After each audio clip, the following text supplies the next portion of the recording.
Good evening, everyone. My name is Brandon Ward, Penn State, Lehigh Valley student. I'm here with Peter Christensen. It is November 18th, 2015, and we are at Penn State Lehigh Valley's campus in Center Valley, Pennsylvania.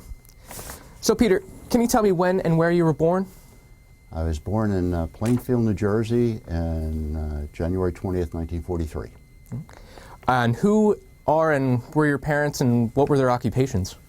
My father was a service engineering manager for Mack Truck. Okay. And what was his name? Einer. Okay. Everybody called him Skip.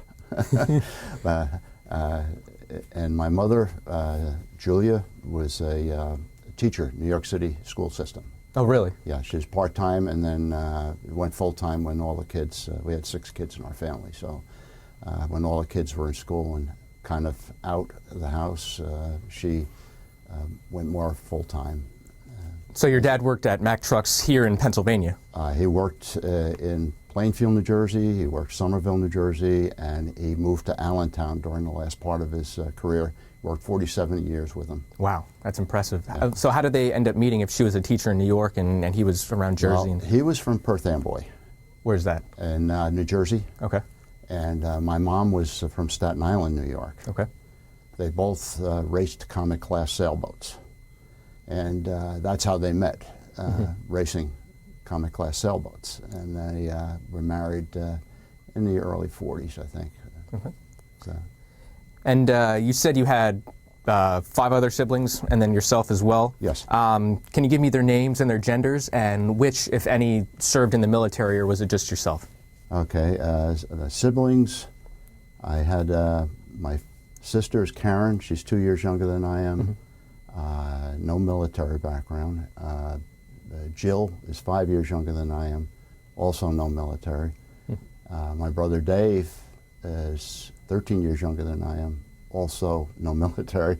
My brother Don was 16 years younger than I am, no military. And my sister Jean is 19 years younger than I am. Wow. All same father and mother. It's pretty spread out there. Yeah, they spread out. There was 2 sets of 3. Like It's like almost they took a 7-year hiatus between the first 3 and the second 3, I guess. But, Nothing wrong with that. So can you tell me a little bit about each of your siblings, what they do for their occupations and where they live? Sure. My sister is a director for Staten Island Hospital now. She's 70 years old and she's still working, and she came up as a nurse and got into the management and supervision of the hospital. My sister Jill works for I guess it's a leasing operation, car leasing operation down in North Carolina. And my brother Dave is an optometrist out in Arizona. My brother Don is an engineer, and he works for a company out in Arizona also, on Scottsdale. My sister Jean is a stay-at-home mom. She's been a stay-at-home mom. She's done part-time work, but she's been stay-at-home up in Syracuse. So they're spread out pretty much. I was going to say, like, we're here in Pennsylvania. Arizona's thousands of miles away, so. My daughter, however, was military. Was she really? Tell me about that. 5 years in the military. She's a captain. She outranks me. And she's currently, she's born in '73, so she's 42 now. But she was an Army nurse. Okay. And she worked at Walter Reed just about the whole time she was in. And where was that base? Down in Washington, D.C. Okay. Walter Reed Hospital. And she had opportunities, or close calls, rather, as being deployed to Bosnia. And she never did go, though. She's been in, she spent her whole time, 5 years in Walter Reed Hospital. Oh, I mean, when it comes to nurses or doctors, it doesn't matter what branch. You know, me being in the Navy, our HMs are always deployed to Iraq or Afghanistan, and that goes for every other branch because you always need people in the medical field, without a doubt. Yeah. How did she like her time in the military? She liked it. She was a little nervous the whole time. We all are. As a doctor or physician is nervous. She was nervous about meds and was a very conscientious girl. Right. And when you're conscientious, you get more concerned that Exactly. you're doing the right thing all the time. So it was important to her to be right and not mess up at all. Exactly. I don't blame her one bit. Yep. So what were you doing before you entered the service, and at what age did you enter? I went to college before. I went to Wagner College in Staten Island, New York, and I graduated in '67, June of '67. Vietnam was going on hot and heavy.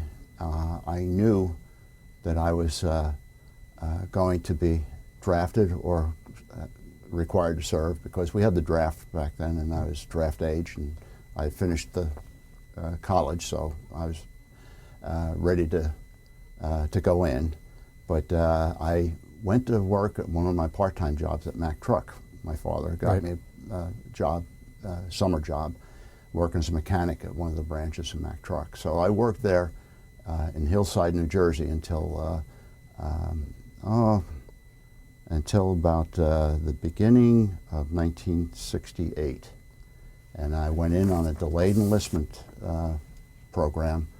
I went in for about 2 months after I went in on a delayed enlistment program. And I knew I did try to get in the Navy, and I did try to get in the Coast Guard. Coast Guard, I was the only one of 6 that day to pass the written test and the only one to fail the colorblind test. Okay. So I was out for OCS there, and Navy required me to be color. Right. So you said you're colorblind, like what colors? Red-green colorblind. Red-green? Yeah, and it's not, like I know I can wear, I have a red shirt on. Right, right. When brown gets close to red or green gets close to brown, I have difficulty. Okay. But they didn't know I was colorblind until I went in for these tests. Right. And then Air Force also had only pilot and navigator jobs, so I couldn't get in there because they required good color. And that's what I was going to ask you. You know, why did you actually pick the Army over these branches? But the Army was pretty much down on the list, but I went in, I had a friend that was in a recruiting operation. We talked on weekends, and I decided that get in the Army, and they had a choice of what you wanted to do in the Army, and really I picked the artillery. Okay. Because it was back further than. Little did I know there was a job called forward observer in the artillery, and I ended up in the front anyway. But it worked out fine. I really appreciate what the Army did for me. It's my opinion that everybody should serve. It's good for the country, and it's good for the person. Exactly. Getting that structure, being able to work as a team. You know, not many people can say that they've done that. So. There's obviously a difference between enlisted and officers, and you were an officer yourself. Yes. So when you shipped off, was there like an officer boot camp that you had to go through that was similar to the enlisted boot camp? I went through artillery officer training. Okay, can you tell us a little bit about that? Yes. I went in, I finished my basic training, 2 months of basic training in the Army up in Missouri, Fort Leonard Wood, and then I went to Fort Sill, Oklahoma, for advanced individual training, which was another 2 months. And then I went into the OCS training, which was 6 months. And we went through 6 months of artillery OCS. And just about the December, I got my orders. Right. I got commissioned and got my orders for, I was, 50% of my OCS class went right to Vietnam. And the second half, all but about 4 or 5 guys went to Vietnam the second year that they were in for a 3-year tour. So can you tell me a little bit about OCS? Did you enjoy everything that you were taught? You know. Yes, it was very informative. Knowing you're going to go into combat, very attentive. You want to learn everything you can get out of the school. And I did that. I approached it that way. From physical training, I did well enough in my physical training where after the first PT test, I didn't have to go through any more tests after that. So for the duration of your time in the Army? For the duration of my time in the OCS. In OCS, okay. Right. And so I had just come out of being on the wrestling team in college. So at Wagner. At Wagner. And so I was pretty fit. And I was going to say, the pictures you showed us earlier, you definitely look like you were in shape. That was probably 10 pounds lighter than I was when I went over there, because that's when we're out in the field, I only carried 2 meals with me a day. Right. So you only ate 2 meals plus you walked 10 miles a day. I can only imagine, Yeah, especially with that weather in Vietnam. Yeah. So, yeah. Can you tell me what was the toughest challenge that you faced going through OCS? Toughest challenge, I was maybe pretty opinionated when I first went into OCS, and my TAC officer was 19 years old and I was 25, and I felt that I probably knew as much as him or whatever, and I ended up restricted most every weekend.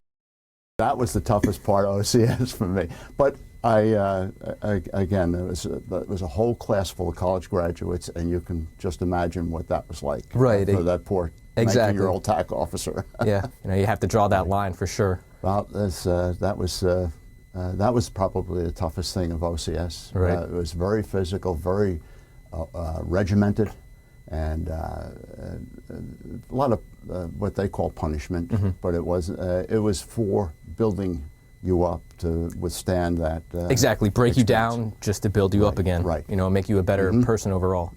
Was that the best shape that you've ever been in your entire life? Yes, yes, that was.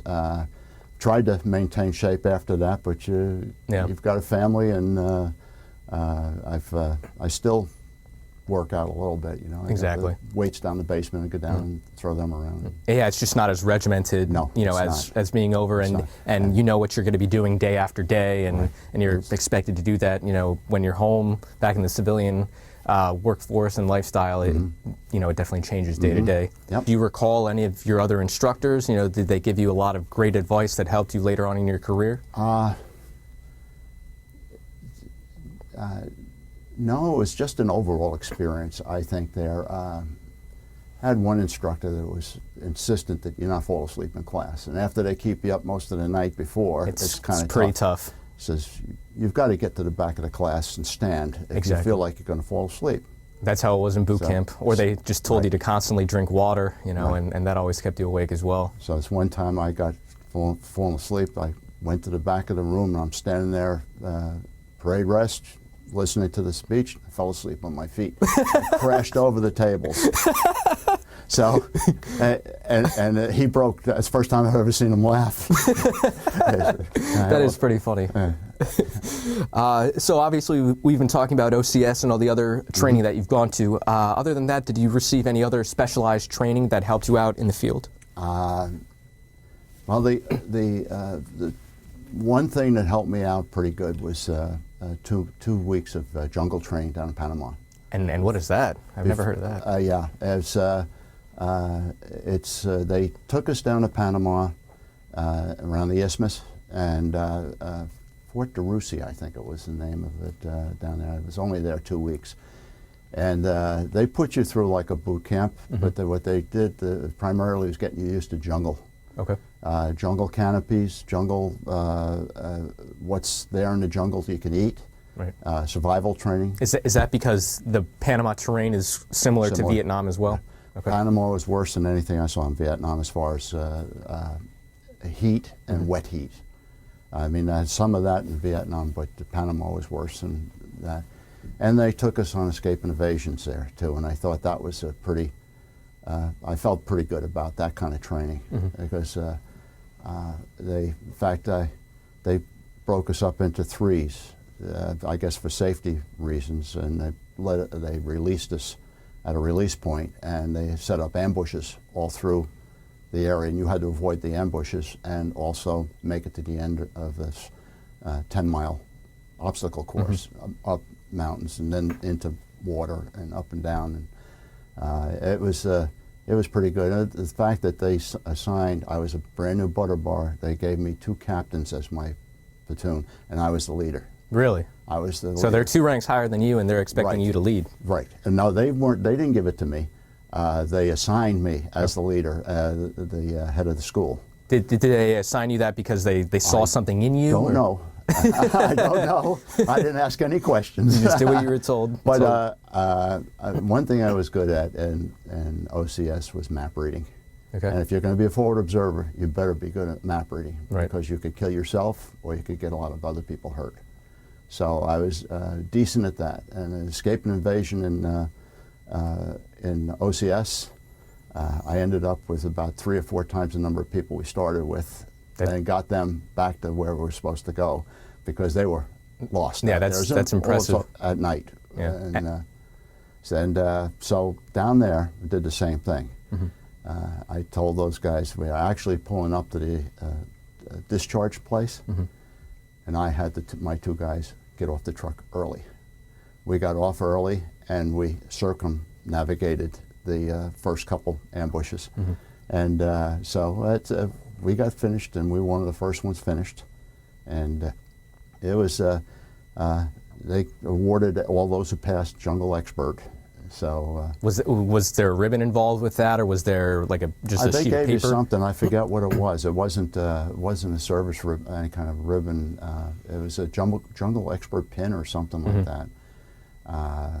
But that was probably the best training, right, for being in the jungle in Vietnam. And obviously, you're one of very few people to say that you've gone through this training, because, well, you know, other than Vietnam, when other time have they done it? Yeah, so that's right. They wouldn't have any reason opportunity to do it for a career or anything like that. You know, honestly, even though the war's not going on, I would have loved to gone through a training like that. You know, just for the experience itself, and how difficult it probably was. And obviously, you did extremely well.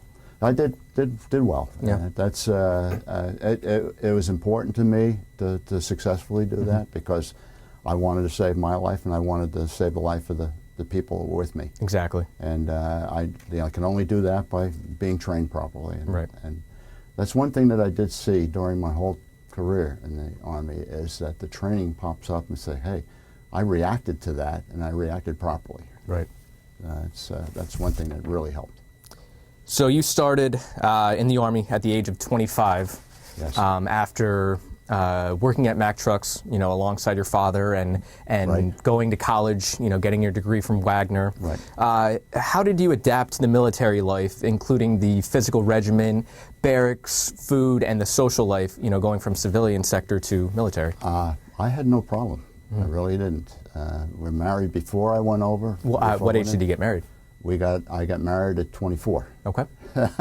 We were married about 2 weeks after I graduated from college. We were married. Mm-hmm. And how did your wife feel about you going into the Army? She didn't like it, but you know, I wasn't totally thrilled either. But right, I mean, it was something that I felt I had to do, and felt I was required to do. And eventually, when I got going, I wanted to do it. Right. Yeah. Yeah, she. I forgot what the original question was. Yeah. Oh, it was just adapting to military life, the barracks, food, all those different aspects. I had no problem at all there. I just never, barracks life and good Army food away from the problem I had adapting to was the LRP rations, the long-range patrol rations that we had out in the field. Right. So you needed to boil water and get a hot meal. I've had operations that lasted up to 30 days. That's 30 days without a home cook, or 30 days without a shower, and actually had clothes rot from your body. I can only imagine. And I didn't wear underwear over there. Why is that? I guess I call that commando now. Yeah, commando now, yeah. But because I was always wet. Yeah. And you get rashes. Chafing, you have problems with sweating or rain or going through a rice paddy. Mm-hmm. The gentleman that I spoke to a couple days ago said that the rain and the humidity would be so bad that they ended up just not even wearing their jackets because the jackets would get moldy and they would rot. So I can't even imagine having to live a lifestyle like that. I carried a poncho with me in the field, but that was only for protection at night, as you could sleep better if the rain wasn't hitting you in the face. Right, exactly. So it was, or ground cover to team up with somebody else and make a little tent, and that was it. So the food that you were describing, when I was in and our guys would go out into the field, they would have MREs, which was just packaged food, which was obviously not very good to eat. Was the food that you were eating similar to that, or? It was a dehydrated food where you mix water in and you got hash or whatever, bacon and eggs or whatever. So back to adapting to military life, physical regiment, barracks, food, and social life. We've covered a couple of them already, but tell me about the barracks. You were a commissioned officer. Were the officers and the enlisted personnel bunked together in the same barracks, or was there separate? Or we were separate. My first tour of duty was Vietnam, and we had officers' quarters there. Of course, it's just one bunker versus another bunker, but it was pretty well split up. Even the enlisted people had a lot of different bunkers. It was spread out pretty much. You don't want everybody in one bunker in case something happens. Exactly. So you want to be able to capacity to shoot the guns in case a fire mission was required. Right. Can you, from what you can remember, can you describe the inside of the barracks for us? Yeah, there was a centralized bathroom and shower, and we had bunk beds. This was in training. This is not after commission or before. Either. You know, you can try both of them. Before commission, we're like any other training group. They had maybe 4 people in a cubicle or something and bunk beds, and then there was another cubicle with bunk beds and so forth down the line. You had a big room full of bunk beds. Right. But after in Vietnam, we had, I think, 4 of us, 2 forward observers, a battery commander, and an executive officer in 1 bunker. And then, which, come to think of it, maybe not too smart either. No, maybe we should have been not smart. having them like both in the same location. But the forward observers were only there part-time. For the first 9 months, I was a forward observer, and I was out in the field most of that time. And then after the 9 months, then I was assistant executive officer. So how many months were you actually in Vietnam? 12 months. Okay, so That's 1 year. Standard tour. Okay. If anything less than 12 months, I would have been hurt. And I'm glad I was in there for 12 months. Exactly. But, so how many individuals were in your platoon? How many soldiers? In the battery, I think we had about probably about 150. Okay. That included cooks and mechanics and sergeants. First sergeant helped the battery commander. Right. Battery commander was a captain, and the executive officer was first lieutenant, and we had another guy and myself were butter bars. Okay. So how many, you were a forward observer, obviously. How many forward observers were in your platoon? Was it very few? In our whole battery, we had 2 forward observers. Okay, so you're... And we didn't observe just for our battery. We got shipped to wherever, shipped. We had to make our way to wherever the mission was going out of.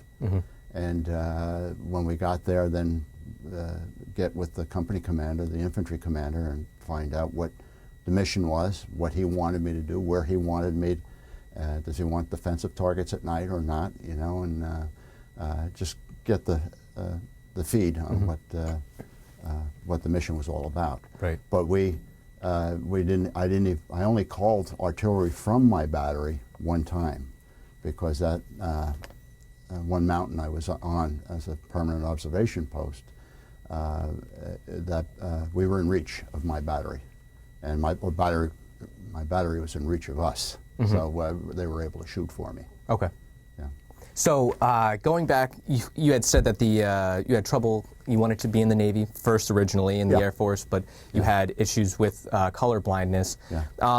Obviously, you need some decent sight in order to be a forward observer. Yeah. Why did the Army trust you after learning you had this deficiency? I think they had a need for people, Okay. and I didn't think colorblindness was a factor there. You don't have to see, I guess, I don't know what colors you would even look for. I guess a semaphore in the Navy, you'd have the different color flags. I don't know. But the stiff requirement, I mean, they told me in the Coast Guard over in Governor's Island, I went for the tests and said, no, we can't use you, you're colorblind. Mm-hmm. Then I checked with the Army and with the Air Force and the Navy, and they had the same requirements for the positions that they had left. Okay. And naturally, the positions they have left are the more dangerous ones, aircraft, or I guess out maybe riverboats. Mm-hmm. I have a friend of mine that was on riverboats over there, and that was a job I don't think I want. Right. Was another factor just the fact that you were able to read maps very well versus a lot of other individuals that maybe didn't have that skill? They didn't know it at the time, and I didn't know it at the time that I could read maps. The way we had contour maps, and you had to follow all the contours that you're going over, the rivers that you come across, the lakes and things like this. So you have to know where you are. Right. But I didn't learn that until I was in the OCS. Okay. And OCS and AIT. Mm-hmm. Do you still have any of these maps? Like, do you study them at all, or? I sent letters home on maps sometimes, but that were not in the territories that we were fighting in at the time. Right. But other than that, I didn't save any of them. Mm-hmm. No, I never saved them. So can you tell me a little bit about the social life that was involved either before going to Vietnam and while staying in Vietnam? You know, when I was in, there was always that fine line between being an enlisted individual and being an officer. You know, the officers were expected to be in one location and be expected to talk amongst themselves, and the enlisted were expected to do the same. You know, we weren't supposed to intermingle. Can you describe, you know, how you guys treated each other? I was always an officer who led by example. I wanted to show my people that I could do what I'm asking them to do. And because you break the ice there, then they have a different view of you rather than somebody who's telling them what to do. At the battery locations, I had as much interaction with the enlisted people as I did with the officers, maybe even more, because I was in charge of the gun lines or the fire mission. So I lay the piece in the direction as we're going to fire, and once it's set up, I went down to the gun pit. We usually only had 6 or 7 people per gun, and the training requirements were 13 people. So what I would do after I got the fire mission going, I would ask the gunner, who is usually the sergeant and the head of the gun crew, what position he wanted me to take, and I would help them do those positions. So I had an interaction with the people. I showed them that I can do what they did, and I had very good respect from them, and they listened to what I wanted them to do. Exactly, and it seems like you were a great leader. Obviously, you said you led by example, and you built up that trust, you know, with the enlisted people, and they knew that, you know, they would do whatever you needed to do, and you would do whatever they needed you to do as well. And obviously, having that great relationship between you guys obviously helped you during the war. Yes, it did. Yeah, it did. I couldn't see going through that whole situation without working it that way. Right. Because you need the back and forth between the enlisted and actually I took over gunning a lot of the guns. I actually running the load and shooting the mission. And I think that's one of the great things that the military teaches. It stresses teamwork. You know, the officers have their jobs, the enlisted individuals have their jobs, and every once in a while you have to come together as one unit, and you have to be able to gel. I mean, in your time, you probably didn't like everybody that you worked alongside, but you still had to work with them. It was a little newer back then, doing it that way. I think it was, you look at World War II film, and the officers were kind of there telling you what to do. Exactly. And I just didn't I didn't have a comfort level with that. They knew, because when we started taking fire, they were all, sir, this, sir, that. You know, so everything goes back to their training once it becomes difficult, and you've got their full attention. Right. All right, so obviously you served in Vietnam. What were some of the other locations that you served? You had said a couple different locations with OCS. And After Vietnam, I came back and was assigned to Fort Dix. I was a basic training company commander, Fort Dix. I think I was the first lieutenant as a company commander in that brigade. By the time I left there a year later, there's lieutenants all over the place. So right. They, I guess they just needed them, the shortage of captains, who are normally the leaders of the training units. Okay. And what was your favorite location that you served in during your time in the military? Favorite location? Well, I tell you, I don't think I'd ever go back to Vietnam again. I got all the pictures I wanted from the choppers and things like that over there. But Fort Dix was probably my favorite in that it was close to home, and I used to get home on weekends. Okay, yeah, that makes perfect sense. That made a difference, and my wife was able to live on post with me, and I didn't have my wife in Vietnam, so it was pretty different at Fort Dix. Out of all the ones I had to choose from, I think Fort Dix was probably the base training. So being a forward observer, that meant you were on the front lines, is that Yes. correct? Yeah. So being on the front lines, what combat action did you witness personally? We had a permanent OP. What an OP is? Observation post. Okay. On a mountain. The first 3 months I was over there, I got to spend 2 weeks on and 2 weeks off. We had a couple situations there where we were taking fire, but being that high up, all of it was coming from down below. How high up? 641 meters Oh above my. sea level.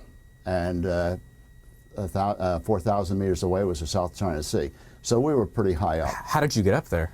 Helicopter. It's the only way to get up there, and there you can crawl up. We had a ridge line that came right into we had to put a 50 cal on a bunker. So going down that ridge line, just to protect that ridge line, we had to put wire around. And then we put the tin cans with rocks in them if somebody starts to come through the wire, you can hear that. Right. Plus I had the okay, gave the enlisted people the okay if they feel like they want to drop a grenade off during the night, just be my guest. So you're literally over 1,900 feet in the air. Yeah. So you don't have any fear of heights whatsoever. No, it wasn't bad out there. It was pretty tight with 21 people. We needed a garbage pit, and in order to facilitate that, guys didn't want to dig in a mountain. So I called in for a couple cases of C4 with strikers. Okay. We blew the biggest garbage pit you ever want to see. We had more garbage pit than we had mountain up there.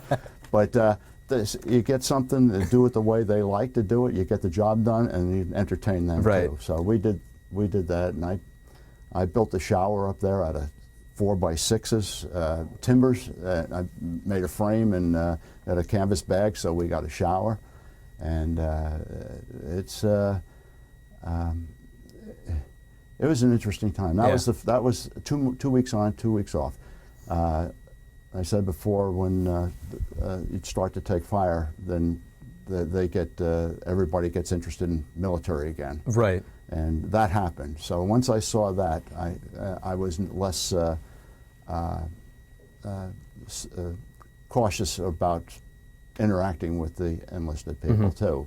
So we started taking fire one night, and my battery, the battery that I was from, started sending projos out and hitting a ridge line. I walked it right up the ridge line, firing stopped.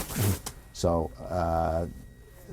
the times that I wasn't up there was the bad time because they got overrun in that same position. So it was possible that they could overrun. There were a couple of people killed up there, but I was not there at that 2 weeks. Okay. So I went back. Luckily. Luckily, yeah. I don't like that situation. We had a couple short encounters. I was with the 4th Battalion Mike Strike Force, which is a Montagnard tribesman. They were indigenous people. We spent 30 days together out up and down the Cambodian border.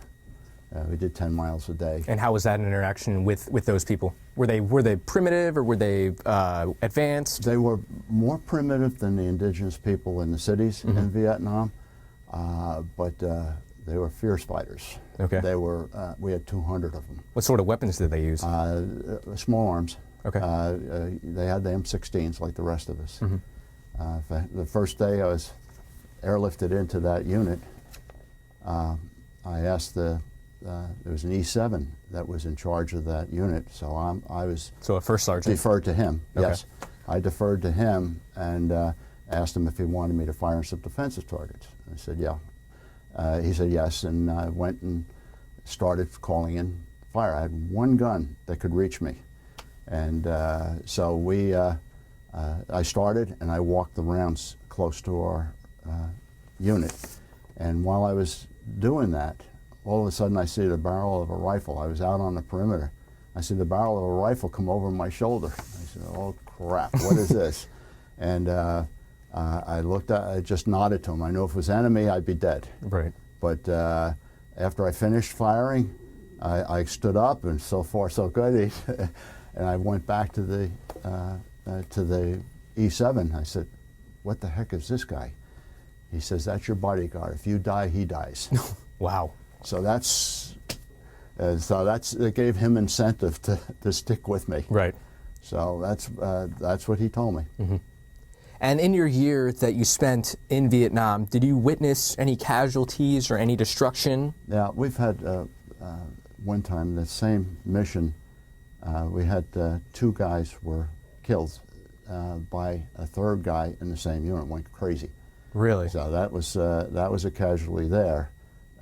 And when we were being pulled out, the bodies were on the chopper with us, and I was boosting my radio telephone operator, full-blooded Blackfoot Indian, boosting him up, and he straightened out my arm and almost snapped my arm off, and he went to the edge and puked. Just because the bodies had been there for a while. Right. And coming out of there, I spent about 3 days. I was sick as a dog. I was throwing up. I couldn't hold any water. I couldn't hold any food. I lost about 10 pounds, and I had to make my way back to my unit. So first stop was a friendly area where I stayed overnight. And then I went to Nha Trang, which is our R&R area, and I said, I'm going to get some food in me so I can make the rest of the trip. How many months into your tour did this occur? This occurred 9 months into my tour. Okay, so you had 3 months left. I was the last operation before I became executive officer. I was finishing up my tour in Vietnam. Okay. And I spent 3 days getting back to my unit because I was so sick I couldn't travel. And got my strength back, and I was on my way back in. And they had just pulled out a forward observer that was brand new to my battery, that was out on a mission that I would have been out on if I had not been sick, and got there, and he was dead 2 hours on the ground. Command detonated a hand grenade. So he had just gotten to Vietnam and that happened? I didn't know the guy. Didn't even know him. That's a shame. He was a 19-year-old airborne ranger. He's had all the training. He was definitely a fit guy. It was the day before I got back, I think. Right. Do you think if you had been there that you would have been able to prevent that, or do you think that you would have? I would have been killed. Wow. I think I would have been killed. I would have been in the same spot he was in, because he was with the company commander, and that's where I would have been learning what the mission was all about.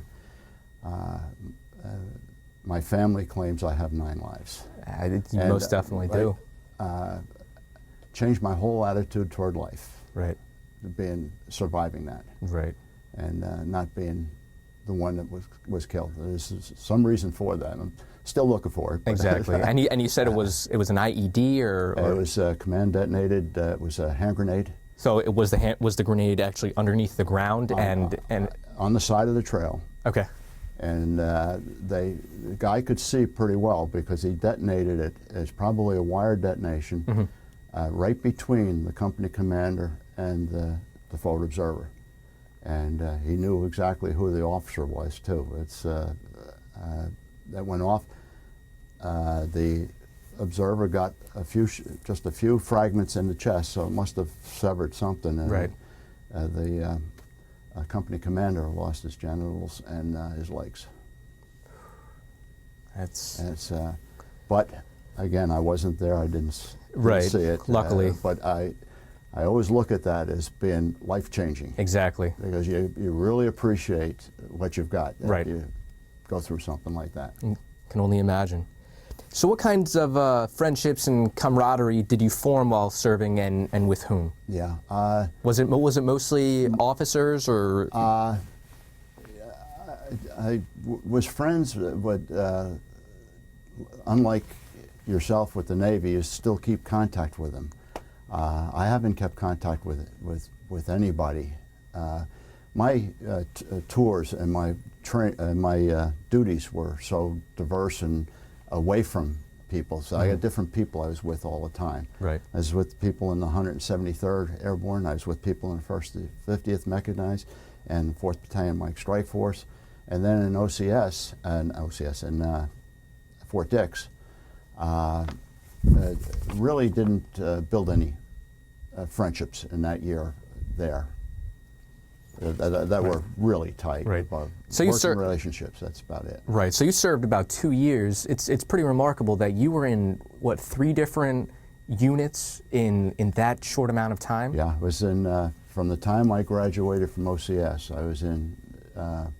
I was with the 7th to the 15th Artillery in Vietnam. That's my main unit. That's when I was with. And then I was with the battalion, I forget the training unit that I was with in Fort Dix. I don't know if I put that down there or not. We have the 173rd Airborne, well, first. That was in Vietnam. I served as a forward observer for them. They were mainly in, controlling that unit on that hill that's 141 meters tall. And we also have the 4th Battalion Mike Strike? That's the Mountain Yard Tribesmen. Okay. That's Special Forces unit made up of Mountain Yard Tribesmen, and the E7 was Special Forces, and he had a captain advisor with him, but the E7 was in charge. Do you know whether or not this tribe is still functioning today as a special force group? I don't know. I don't know. I doubt very much whether they're with the Special Forces now. I imagine they probably, North Vietnamese probably didn't care for them. Right.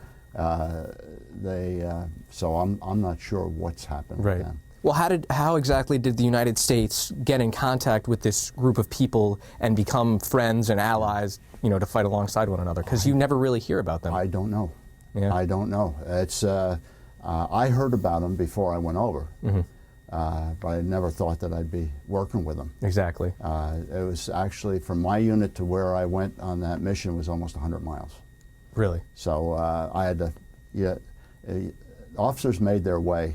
Jump on a chopper, it's going to someplace where you can get a plane that's go to here, and then a truck that will go to here. Right. That's how you got around in the country. Right. There's no, you didn't buy a ticket at an airport and get a flight into Bambi-Tuit or something like that.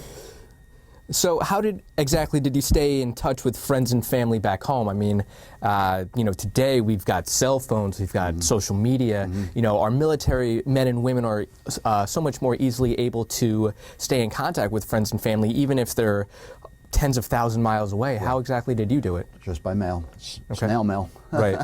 Just write letters back and forth, and my wife would send care packages with cookies. Those are always good. Yeah.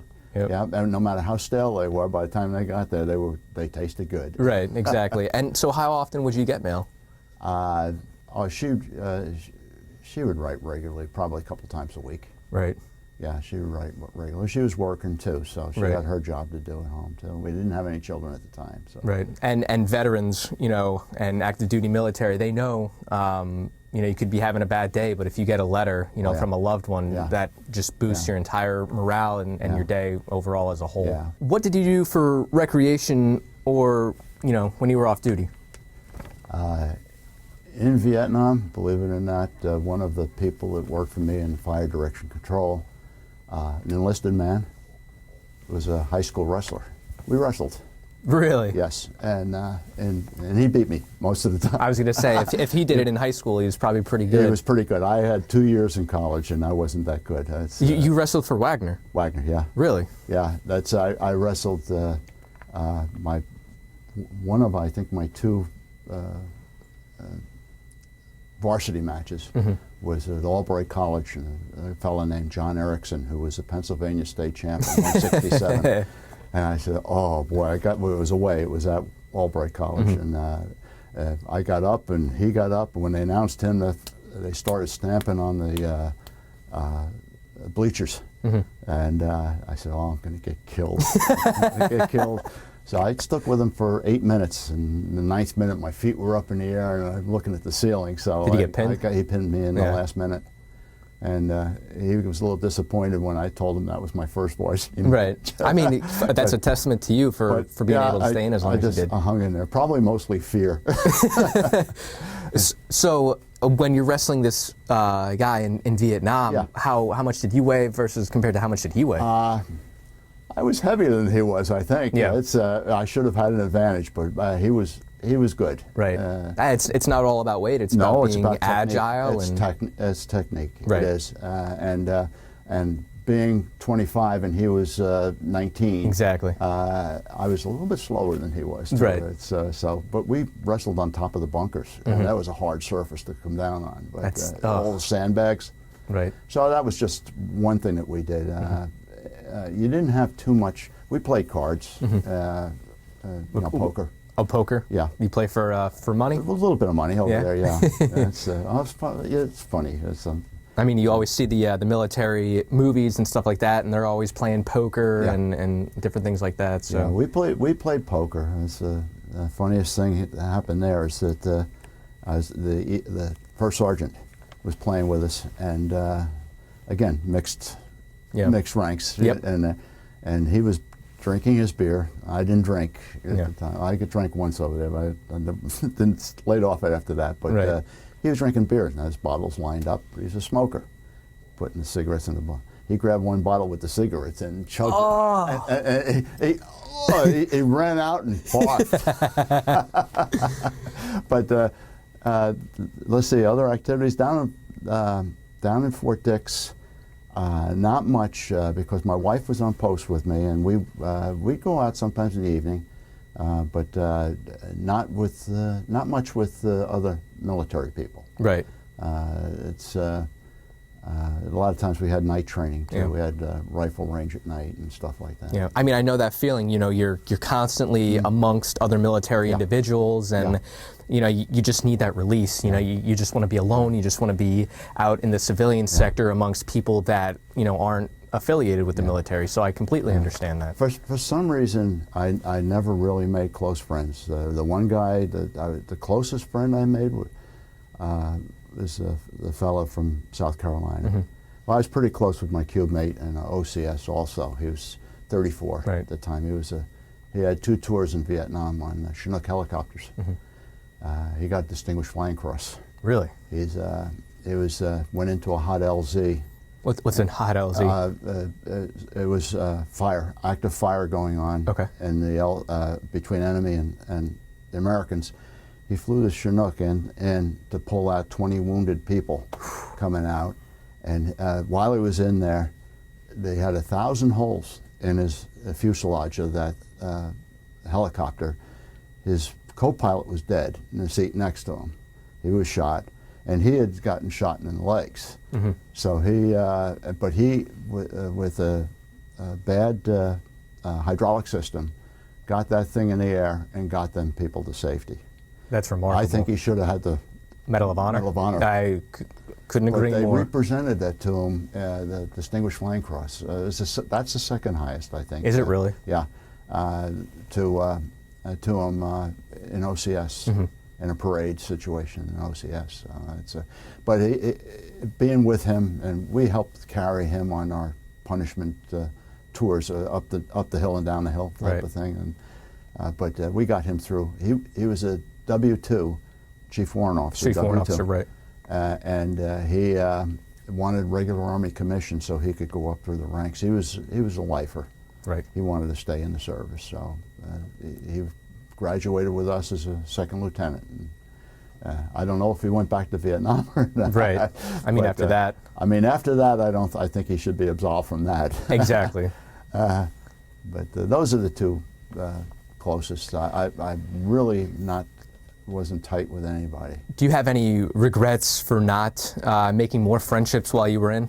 No, I don't have trouble making friendships. It's just that it wasn't the opportunity, it wasn't the atmosphere that created pals and going out drinking or anything like that. Well, I think that's just kind of interesting because, you know, obviously I was never in this situation, but me being me, I would think that being in a war situation like that would just create more camaraderie and cause you to become more tight with the other soldiers. I think the military training took over, and you just did what was right, did what was appropriate for the situation, rather than rely on a buddy system. Right. And when we took fire, these guys responded. Yep. And that's what you want. You don't want to say, "Oh, I wonder where Johnny is." You know, Right. I hope he's not hurt or whatever. Yeah. But when I got on the plane to go over there, I thought I was going to be pushed out the door, handed a gun, and start firing. Right. That's the way I felt over there. But it wasn't like that. I was able to get to my unit in relative calm and be dispersed out to the battery location, and then from there I went out to the field. Do you think if you were my age today and you became an officer all over again, or you went enlisted and you weren't in a, well, obviously we're in a time of war with Afghanistan, Iraq, ISIS, stuff like that, but if you were just in a location where you weren't being fired upon and it was calm, do you think you would have made more friends in that situation? Probably. Okay.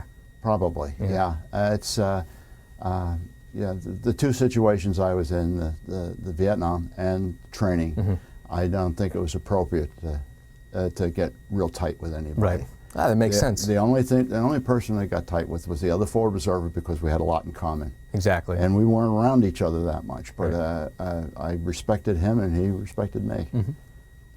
So where were you when the war ended? That was 1975. Yeah, 75. Let's see, I was in New Jersey. We lived in Pattonburg, New Jersey. It was, and I had been working for Allstate for almost 5 years at the time, Allstate Insurance Company. Car insurance? Yeah, well, I was a commercial insurance underwriter for them. And that was my whole career. And how many years did you do that? Was that like your whole entire life after the military? 30-something years, yeah. Okay. Yeah. Yeah, I was with Allstate for 26 years, and then I went to I went with General Accident, and then it became CGU, then it became Peerless, and then it became, right. You know, after that, the last 8 years of my career was with maybe 4 or 5 different companies, but I sat in the same seat. Right. So it was... Nothing wrong with that. Nope. So you were in Vietnam for 1 year. That was 68 to 69 or 69 to 70? All of 69. I got there in January of 69 to, no, wait a minute. January 69 to January of 70. So you didn't have to go through any of the Tet Offensive. The gentleman that we spoke to the other day went through that. Through the Tet Offensive? Correct, Right, yes, sir. So he was older than I was. No. He actually, I think he was a couple years younger. He enlisted a lot earlier, and he got out as an E5. Yeah, he was in for the entire Tet Offensive, and he left in October, so about a month after that. So I missed that. It was pretty remarkable. In early '68, I think. It was January of '68. There were 3 phases. The first phase went from January to March, and then phase 2 was May to June, and then August through September was the last one. I watched the films on television of that. That was nasty. I didn't see anything that bad. Right. Yeah. And I actually personally just learned about it the other day, so I've been looking into it more. I definitely want to, look on the History Channel for more information about it. It seems very interesting, and we're both fortunate that we obviously never had to go through anything like that. So how did you return home? Was it a commercial airplane? Commercial air. Jumped on a flight at Benoit or Cameron Bay, one of the two, and flew for a 2-hour stop in Japan, and then came into Washington State, and then made my way across country to Newark Airport, I believe it was. Came in there. Is that where you discharged? Because I know when I discharged, it was in Washington State itself. No, I don't know. I came through Washington and went. I already had orders for Fort Dix.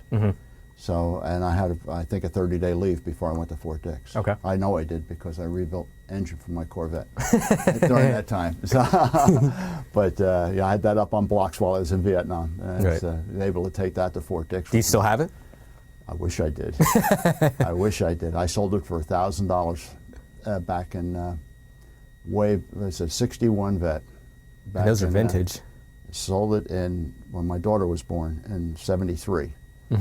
So if I had that now, it'd probably be in good shape. It would probably be worth $100,000. Oh my goodness! Yeah, that's incredible. Yeah. So there's always stories, that the Vietnam War definitely wasn't received well by the civilians and by the government and everything like that, and that the soldiers or sailors or Marines or Air Force individuals were not treated well when they came back home. How were you received by your family and your community in general? Nothing bad at all. I had no interactions. I wore my uniform. I've had nothing negative. Right. Never ran into anybody in the airports. I've heard stories from a lot of other people, but my family had the big welcome home sign in my mom and dad's house across the whole front of the house. My wife was there. It was great. Right. I couldn't have asked for more. And what was the first thing that you did when you came home? Ooh. Let's see. I had 30-day leave. I spent time with my wife, and then I started working on the Vet. I rebuilt the engine, and I got a new engine in it, rebuilt the transmission, put a new transmission in it, and then at the end of the 30 days, I went to Fort Dix. How did it feel to have a home-cooked meal versus having to eat? Very good. Yeah. There's some meals that my wife and my mom cooked. Right. That, like Frankfurter goulash, little slices of Frankfurters and Campbell's soup and some mustard and Worcestershire sauce, and I craved that. Yep. And no, it was great to have the home-cooked meals. Yep. That's the Army did as well as they could as far as meals go. And, exactly. We had some good mess halls. In Fort Dix, I went home for lunch, and I didn't eat in mess halls very much. And there, just my home was on base. I went home and ate and came back for the afternoon. And you were definitely very fortunate in that aspect. I was. Yeah. No, I was very fortunate to be out of Vietnam. That was, but I'm happy that I wasn't there for Tet. Tet was the nastiest time. Right. In that whole war. I was going to say, I heard it was the worst battle. The worst. I mean, it was all through the country. They had North Vietnamese were attacking him up north in Hue, all the way down to Saigon. They were just pouncing on everybody at the same time. Right. I don't know how they coordinated that. Right. Because we were bombing the heck out of the Saigon trail, the Ho Chi Minh Trail. Right. Well, I mean, Vietnam planned it perfectly. It was January 30th. It was supposed to be their Tet holiday. Who would have thought that they'd attack? Right. Right. Nobody. Right. And they got us there. So. Yeah. I mean, it had to take weeks to get the people in position to do all of that. Right. But we missed something there. Yeah. I don't know what, but I'm just happy I wasn't there for that. Exactly. I got some Marines that got really fried in that thing. Fried as in? Shot up and way. They lost half of units up there for being overrun. Backtracking a little bit, the individual that I spoke to the other day, he had some battle wounds and everything like that, and prostate cancer that was possibly caused by Agent Orange, and he was, he was napalm, was all around him, during the Tet Offensive and other times. Did you ever experience any of those? No, I have not been wounded. I was injured over there, but it was not combat related. Right. You said it was your shoulder. No, I got rolled over by a roll of concertina wire. What is coming that? down that hill? We're stretching wire around the hill, and I was driving stakes down below. Right. And the medic was bringing it down, and he got away from him, and it was coming down. You know how it wobbles, the roll would wobble? Yeah. I'm trying to dodge. I went the wrong way. It got hit in the chest. I was sweating from working. Right. And it just looked like a mess of blood. It wasn't serious. It was just scratches. Is it worse than barbed wire? Or? It's about the same as barbed wire. It's just different. It's like an accordion. It stretches out and maintains like a 3-foot diameter. Okay. So, and was this used to put on bases to keep enemies out? That's correct. No, yes. climbing the fences What and everything you do like is that? you put one roll around, you put another roll around, and put one on top. Okay. You usually have 3 rolls, and Right. it's held in place by engineer stakes. Okay. But it was nothing serious. It just looked bad. Yeah. I'm sure it still hurt. But it hurt a little bit. And there, Yeah. I went in to get treated. The 173rd took me in. I went to the NCO club that night. So that's... couldn't have been that bad. No, it couldn't have been that bad. So I had a nondescript shirt on. Yeah. Went into the NCO club, so I didn't even get to the officers club there. It's pretty funny. So, whether you did 2 years, whether you do 2 years or 20 years, a lot of military individuals have a hard time adjusting back to civilian life. How was it for you? The first few months was pretty difficult on my wife. Why is that? I was not the easiest person to live with. Yeah. I was nasty. It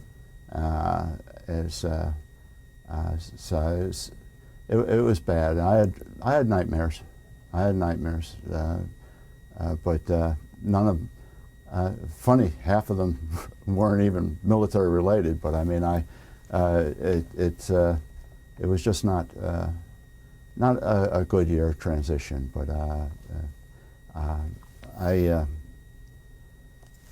it was only in the first year. Right.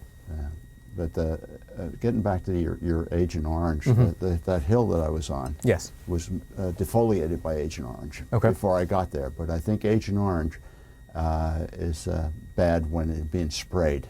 Right. So if they're spraying the jungle when you're in the jungle, that's where you will develop. Or if you're drinking water off of the land, which we had to do. We didn't get resupplied with water. We had to get water wherever we could find it. Right. And some of that probably had Agent Orange in it. But I guess, but I never had any problems with Agent Orange. Yeah, I mean, luckily, no issues. Another thing that the gentleman that I had interviewed before said, a gentleman that he knew was only 50 years old, but because of the causes of Agent Orange, he literally looked like he was 80. So just the effects that Agent Orange had on our men over there was I was talking to a fellow that was over there and was exposed to Agent Orange, and his spine was deteriorating, and he worked for UPS, and he couldn't work for him anymore because he couldn't sit down. He needed to be braced. Right. But he was 10 years younger than I was. That's terrible. Yeah. Are you a member of any veterans organizations? That American Legion. Okay. I've joined that. It's in fact I got to pay my dues. But yeah, American Legion I joined, but I'm not. I don't belong to a post or anything like that. I'm just joined to join it. And what does American Legion do? I guess they get involved with rehabilitating wounded and provide social activities for the military. But again, I just joined as a donation rather than to be an active member. Right. I always picture, going to the bar. Yeah. And that's your meeting. Right. But I'm sure they do a lot more and a lot of good. But I just was never into that. Right.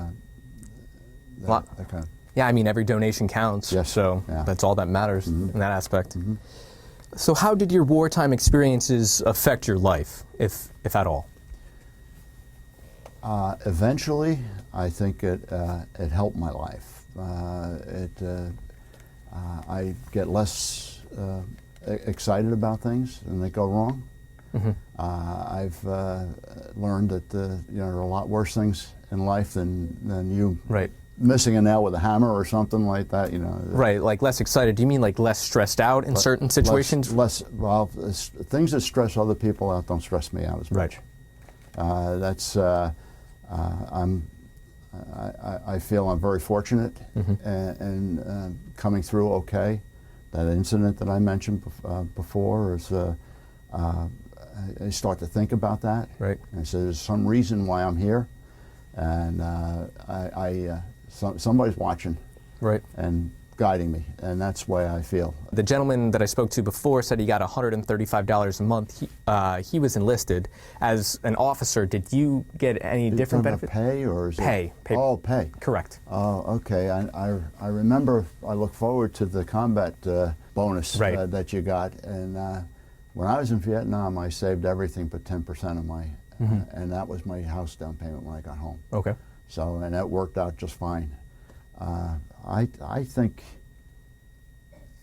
I went over there. I think I put $1,000 in the bank over there as Chase Manhattan, and by the time I got home, after what I'd been putting out and having withdrawn, I think I had about $7,000 or $8,000. That's pretty remarkable. And that time. Yeah. And that was 20% down on my house, 25% down on my house. Wow. On my first house back in 1971. Do you still live in the same house today? No, we've been about 4 or 5 houses. So okay. Bounced around. Yeah.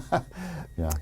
But that got me started there too. So I was very fortunate to have a house, and every time we moved, it was for a better house, bigger house, better job, better with the company. Right. So the military has helped me more, and hasn't let me down. And of course, like you say, I haven't had a severe need. Right. Even my brother-in-law, who was a Navy guy, he was Army. He was in Korea also. Okay. And he passed away. He had prostate cancer. Never liked to go to the doctors. But during his last 5 or 6 months, the VA helped him with a bed so he could stay at home, and they set it up in the living room. My sister-in-law took care of him. Set up with materials, gauze and bandages and things like this, and to help him out through his last days. And I've got nothing better to say about the Army or I mean, it's been a good experience, and it's been a good experience after. Right. So what are some life lessons you learned from your military service? Organization helps in anything you do, to be organized.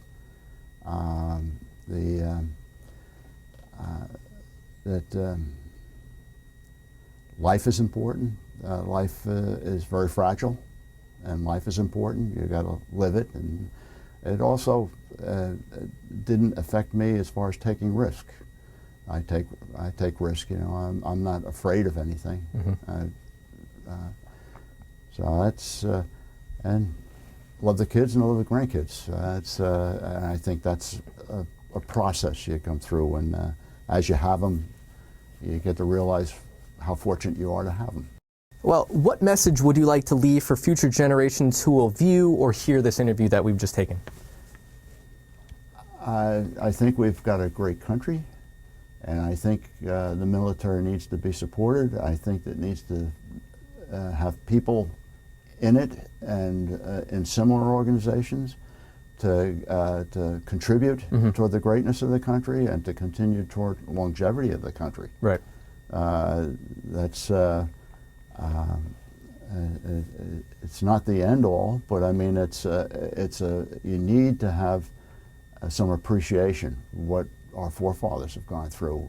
I'm watching these Revolutionary War pictures. Right. I mean they stand up and shoot each other and died for the country. Right. I mean I think we today lose some of the of what went on to build this country. Agreed.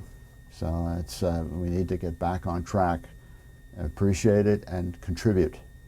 Everybody needs to contribute. And let's hope that, you know, sometime in this upcoming future that occurs. Yes, I agree. Appreciate you being here today. Appreciate you having me. Yeah, thank you very much. This is Peter Christensen, and I'm Brandon Ward, State of the Valley.